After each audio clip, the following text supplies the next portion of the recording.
Good morning, everyone. We apologize for the brief delay, but we are ready to go now, and we hope that you are too. Thank you so much for joining us for today's webinar. We appreciate you spending the next half hour with us. My name is Amanda, and I will be your host. Please feel free to contact me with any assistance that you need or questions you have by typing into the chat box or by sending an email to support@kit.org. And the slide note handout for today's webinar can be made available to you through the registration page. We'll go ahead and send out information for that in the follow-up email following the webinar. And today's presentation is on Collaborative IEP Team Series, and it's on the focus on valued life outcomes. And this is a webinar as part of our Inclusive Schools series at Kids Included Together. And your presenter today is Dawn Bly. Dawn is in the Inclusive Schools team. She is a KIT Education and Training Specialist. She has her master's in early childhood special education and her bachelor's in early elementary education and parent education. And she has over 26 years of working in public education. With that, I am now pleased to turn it over to Dawn. Thanks, Amanda. Hello, everybody. Welcome to today's webinar. Today I wanted to share with you some tools that may help you as a parent or caregiver focus on the outcomes that will be ready, focus on the outcomes that will really matter as your child grows and learns.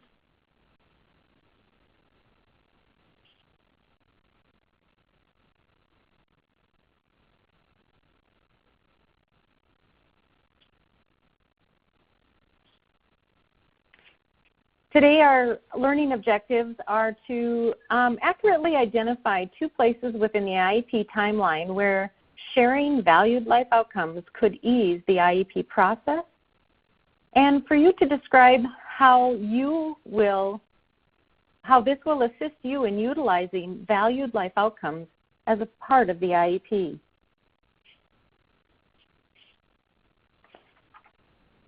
There are many pieces to an IEP. And the process that it entails. As parents and caregivers, we may be overwhelmed or unsure. If we just focus on these 2 general purposes of IEPs, the rest will come over time. Reasonable learning outcomes or goals, and then services that the school will provide will meet those learning objectives.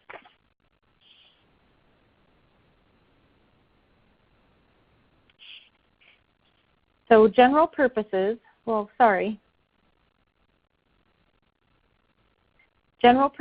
the IEP are to set reasonable learning goals, and then it states the services that the school will provide.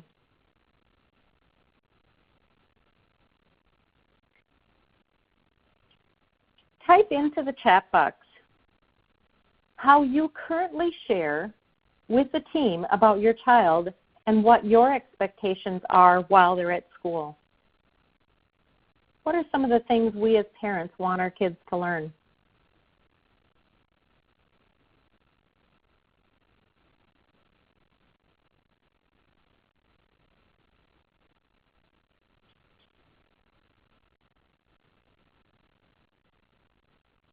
Your son's likes and dislikes. Absolutely.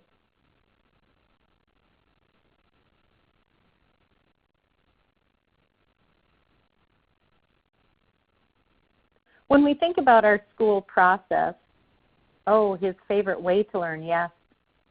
You want him to learn to be confident and feel safe. Absolutely.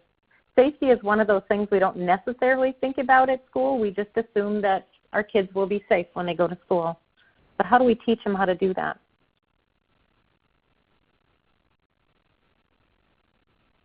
So reading, writing, math, social studies, those are all things that we want our kids to learn while they're at school. What are some of the things that we forget to share with our team about our kids?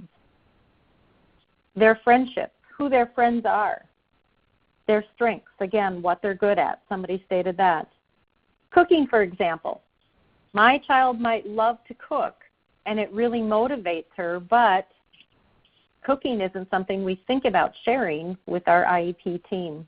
We think about just the school-structured things. What about hobbies and routines? What about our child's overall temperament? These are all key pieces to their learning at school. School is really more than just reading, writing, and math. It's how we learn to be around others, amongst others, and work with others. When you're asked by your team, what goals do you think we should have? How does that make you feel? How do you feel about answering that question? Are you confused or unsure? What are the important things to focus on as your child's in school? IEPs really are about building success and value, outcomes, goals, and growth. From the very first IEP meeting to the very last one, how do we as parents or caregivers know that we're focusing on the right things for our children? We want our kids to learn. We want them to have friends. We want them to read and write and problem solve. That's no different than any other parent for any other child. Yet sometimes as parents, when we have children with disabilities, it sometimes feels like there's more to that we should be pushing for. What guides that? How do we know that? Today, I hope to share with you some possible ways that will guide these answers or these questions for you as a parent or caregiver.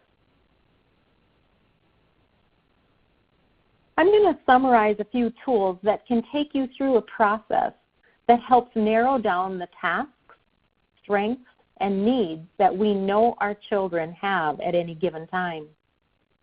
MAPS. MAPS is a tool of listening to a person's dreams as well as acknowledging their nightmares. Then focusing on multiple daily actions that move in a direction that fulfill the dreams. PATH. PATH is a tool that starts out in the future with a desired outcome and works backwards to the present to assure the path is possible and positive for the person we're talking about. A coach. Coach is a tool that encourages parents and professionals to think about planning by considering how their choices about educational experiences can influence larger life experiences. As parents, we get busy with day-to-day caring and tasks that sometimes doesn't afford us the opportunity to look into the future for our children. Sometimes as parents, we don't want to look too far into the future because it seems like that path we thought we would have is not the path that we seem to be on. Let's remember, when we help set our child's path, everyone has abilities, strengths, and passions. As parents and caregivers, it's our job to help our children discover them. So how do we do that? Each of these tools offers a way for families to realize or think about what they want or dream of for their children. Each tool comes at it from a different angle, but assists us in discovering our overall life outcomes, our valued life outcomes.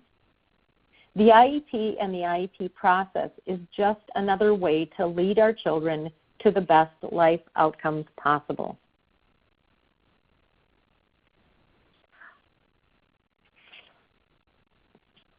MAPS stands for Making Action Plans. It's a process that was developed by Jack Pierpoint and Marcia Frost. In this process, it's a person-centered approach in which the plans for the future are built upon the student's dreams, fears, interests, and needs. It is directed and guided by the student and family and is facilitated by the team members. The MAPS process is based on student need and student participation. The MAPS process helps to build trusting and positive relationships amongst the team members.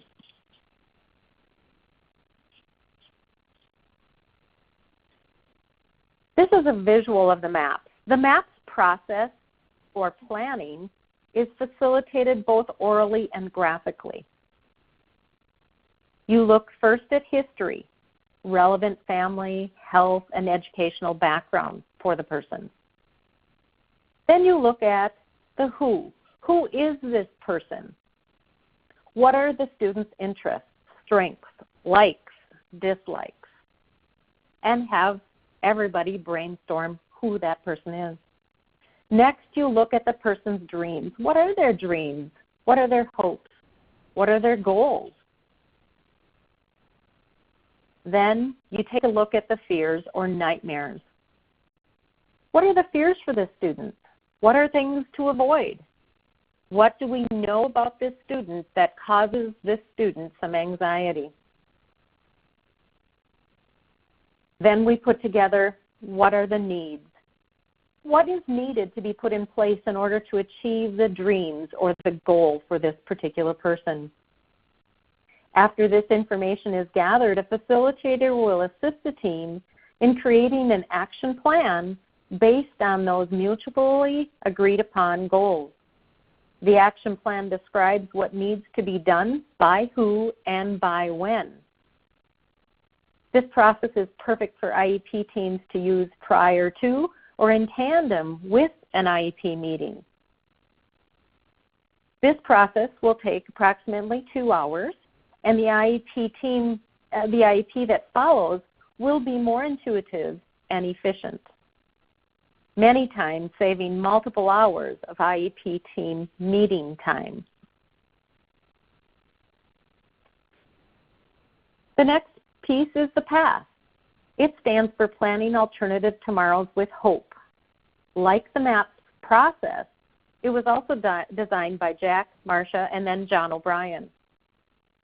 PATH is a way for a diverse people who share a common problem or situation to align their purposes, their understanding of their situation and its possibilities for hopeful actions, their action for change, mutual support, personal and team development and learning. PATH is a very clear structure, and it commits people to tasks in a given time scale. It also is facilitated both orally and graphically and is useful in IEP planning or for times of life where there are transitions pending from school to school, from elementary to middle school to high school, or for life outcomes and transition planning as a student leaves school and goes on to other things. This process takes 3 to 4 hours, sometimes longer, but again, it does save time in the long run.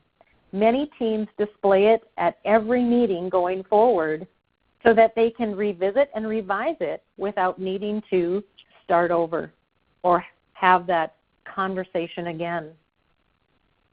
Also, once this process is learned, educators and administrators can use this with groups that are planning for organizational or system change.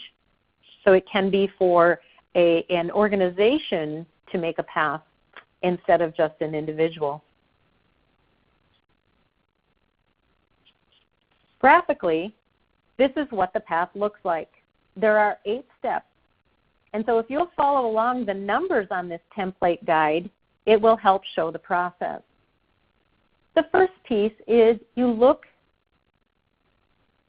first at the person's dreams. There's no limits or constraints that are placed on the dreams or the ideal future that they will illuminate. So it's that person can indicate what matters most to them, to him or to her. And on the basis of that person's dreams and ideal future, specific goals that are both positive and possible are identified. Best efforts to include the individual in expressing these dreams is extremely important. If the individual needs support to do this, the team should think of that in advance. Alternatively, the important stakeholders at the meeting can do their best to capture what their dreams are, as well as approximate the dreams for the individual. The second step then is to set the goals. Imagine possible and positive achievement goals that could be made over the next 1 to 3 years for reaching those dreams. The third step then is to compare how their life is now to what their dreams are. What's happening? Before moving on to the next step, the facilitators emphasize the tension between the here and now and the vision of the dream. So what's going on today and where do they want to be and how do we get there? There is a pull. It's important to recognize that we need the vision mapped out even if we never get there. It helps us draw or pull closer that vision for that person.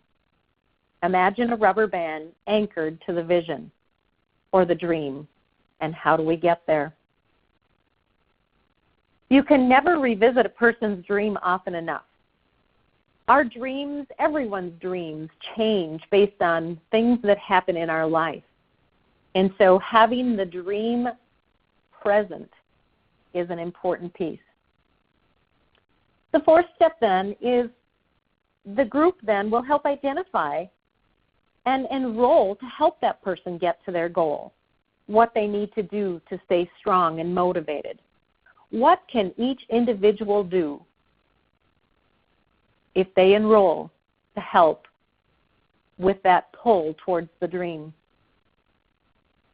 The fifth step then, the group will identify ways to build strengths to accomplish those goals. For example, what skills needed to be developed, or what relationship that needs to be maintained, or what necessary team member that isn't sitting here do we need to enroll to help get to the dream or the vision.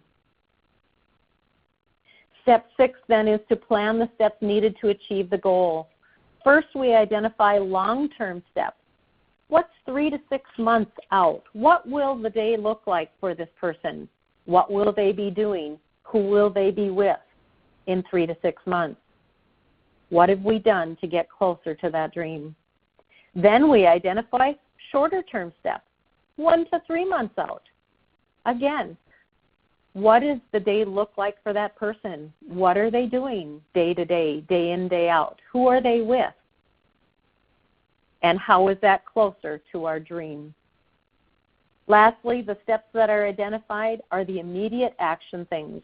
What can I do today or tomorrow that will put us in that place of getting closer to that dream? The third tool I want to talk about is called a coach, choosing outcomes and accommodations for children. It's developed by Michael Gregeckel and from the University of Vermont. It's a tool that provides an organized process in assisting teams in making complex decisions as in an individual education plan to be implemented in an inclusive setting. It's a planning tool designed to identify the contents and priorities of a student's IEP and strategies for implementing that IEP in a general education setting. Again, a very inclusive setting. It makes the assumption that on top of those things that are already available to all students, school-wide support, access to the academics, what this does is what's needed on top of all of that.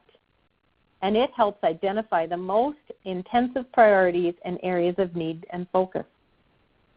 The use of the coach positively affects the relationship between the families and the professionals on the team by creating opportunities for families to express their ideas and priorities for the coming year. And in order to do that, families need to have a focused time to look at and build what their priorities are. The professionals then listen to why these priorities are important to the family and understand better the family's valued life outcomes. The use of the coach also shifts more educational decision-making control to the family, relying on this tool to create collaborative teaming and vision setting. The coach is a 6-step process that begins with a family interview. That family interview helps determine family-selected learning priorities. It then moves to additional outcomes that are identified through general education curriculum. The general support it looks at next helps determine what supports are needed to be provided for this student. Again, this is beyond what other students get. Then there's an opportunity to take that information, and the facilitator helps by translating the family-identified priorities into goals and objectives. Then annual goals are set by the team that are based on those family priorities. Fifthly, a short-term objective to meet those annual goals are set. And then a program at a glance is put together, which provides a concise summary of the educational programming.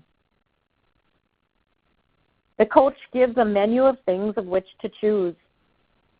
Coach is challenging because it makes parents think of things that don't come up regularly in meetings. It's a more focused on everyday life and kinds of things that parents want their children to be able to do with the family and in the classroom. What coach does more than anything else is it makes parents feel important and feel that their point of view is acknowledged and valid. The way coach is structured is it helps families go from a more global issue and helps them funnel down to more specific things to focus on. Thinking through the 9 areas is helpful in deciding if now is the time to focus on that particular area, or are there other priorities. The reference information page that you see here prompts families to think about things that they may miss or skip over. Again, it forces them to prioritize. So the socialization clip that you see is an example of how a family goes through the process. When asked about socialization, whether or not a family determines, is that skill for my child emerging? Do they partially have this skill? Or is it already that it's a skill that my child has and we need to move forward? From there, then they determine, is this something to focus on this particular year or not? And after going through those 9 areas, communication, socialization, personal management, recreation, etc., the facilitator then assists the family in further narrowing down the focus for that particular year.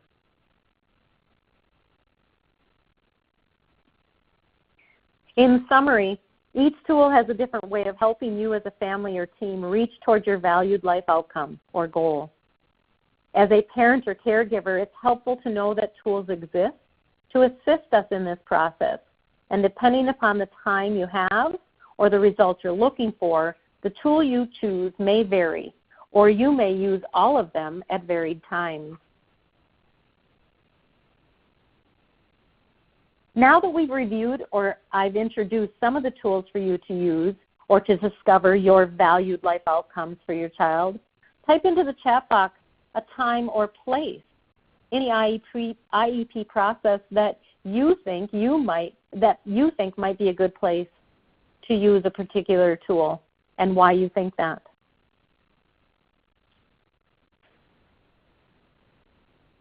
Yeah, when your team is in disagreement, these are good tools because sometimes we get as teams so caught up in what's happening in the meeting, in the process, that we forget to focus on why we're there.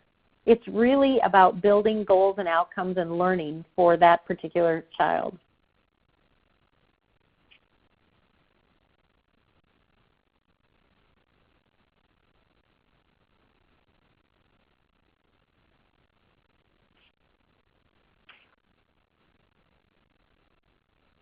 Is there a tool that you might think be more beneficial than another of the map, path, or coach?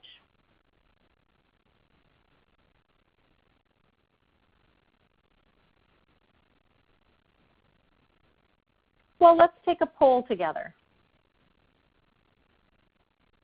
Why do you think parents might want to take time to think about goals and outcomes for their child and share them with the IEP team?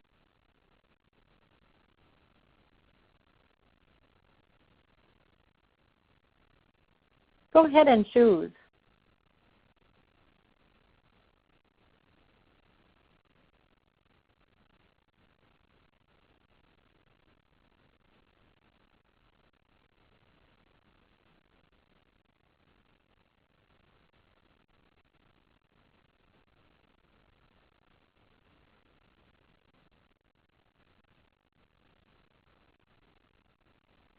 So the team knows their child. That's an important thing. The team, if they're really looking at it as an individual education team or plan, they really need to think about the individual that we're working with. Guiding the child's learning. Whatever we share is really about and should be a part of guiding that child's learning. Parents do know the child best. So let's take the time as parents and caregivers to make sure that our team knows who we're really talking about.